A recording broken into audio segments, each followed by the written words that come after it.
You know, for every single person who dreams of becoming a lawyer in the Philippines, there's one final, legendary mountain to climb. It's a challenge that can define a career before it even starts. It's the Philippine Bar Exam, and in this explainer, we're going to break it all down. So what does it actually take to earn that title, attorney? I mean, you've got the years of law school, the all-nighters, the endless books, but what is that final boss level? What's the ultimate test? At the end of the day, it all boils down to this. This right here is the map. And I'm not kidding when I call it a map. This isn't just some boring list of topics, it's the official guide to the entire legal universe you have to master. Conquering this is the only way to the finish line.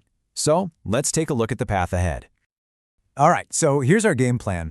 First, we'll get a handle on what this exam is all about. Then, we'll dive into the different worlds of law it covers. We'll tackle the biggest subjects head-on, explore crime, labor, and politics, look at the all-important ethical side of things, and wrap up with what this whole journey really means. Okay, so let's talk about this final gauntlet, and that's exactly what it is. After all those years of grinding it out in law school, it comes down to one single, massive, high-stakes test that determines whether you can actually practice law. This is the gatekeeper of the profession.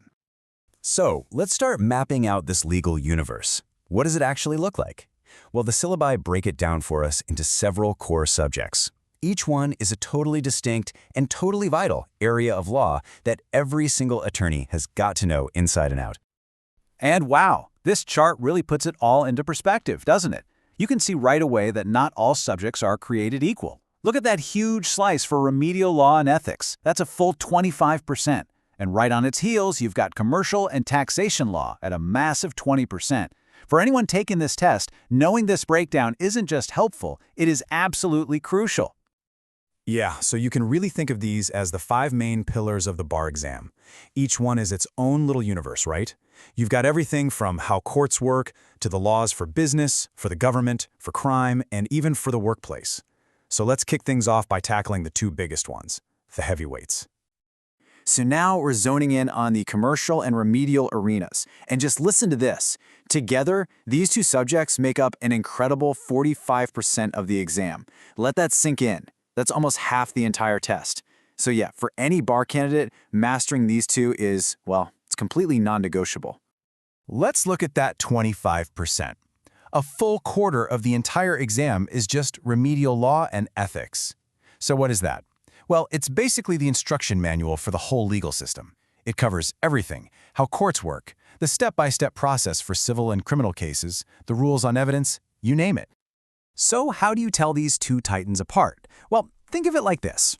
Remedial law is the how. It's the rule book for the game itself, how you play, how you make your moves in court.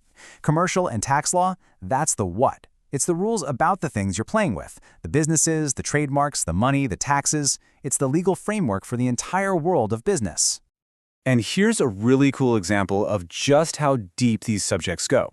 Let's take this concept from commercial law, the doctrine of piercing the corporate veil. Sounds dramatic, right? So normally, a corporation is its own legal person, totally separate from its owners. But this doctrine lets a court literally pierce that veil and go after the owners personally, especially if they were using the company to do something shady, like commit fraud. Okay, so we've talked about the 2 giants, but of course, it doesn't stop there. The exam also demands that you master 3 other incredibly important areas that honestly shape our everyday lives: political law, criminal law, and labor law. And this table gives you a perfect at-a-glance summary. You've got political law sitting at 15%, which is all about how the government is structured and what our basic rights as citizens are.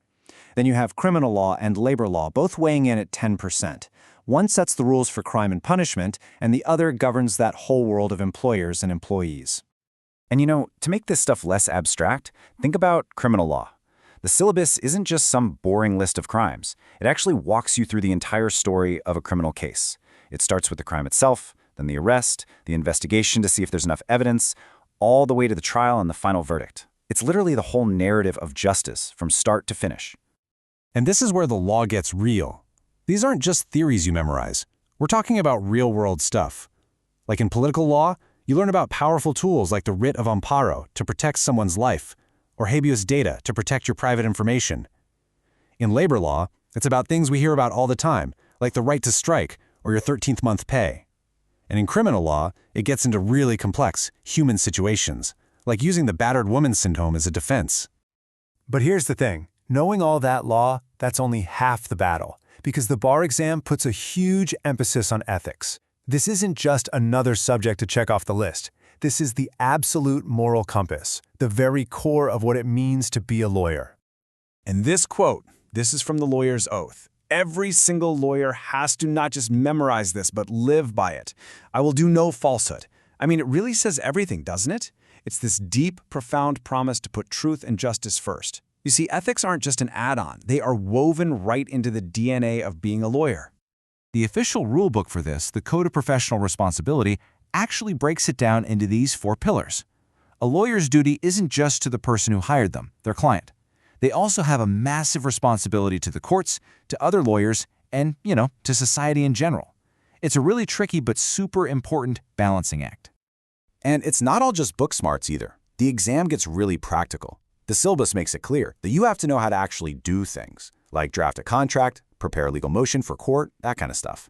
This makes sure that when someone passes the bar, they're not just a theorist, they're ready for the day-to-day grind of being a lawyer. All right, so as we start to wrap this up, you can really see what the syllabus is all about. It's not just a study guide. It's the foundational map for your entire journey as a lawyer. It's so much more than a checklist you just memorize for a test and then forget. Mastering all this stuff, it gives you the bedrock, the foundation of knowledge and ethics that you're going to lean on for your entire career. It doesn't matter if you end up in a courtroom, a corporate boardroom, or in public service, this is where it all starts.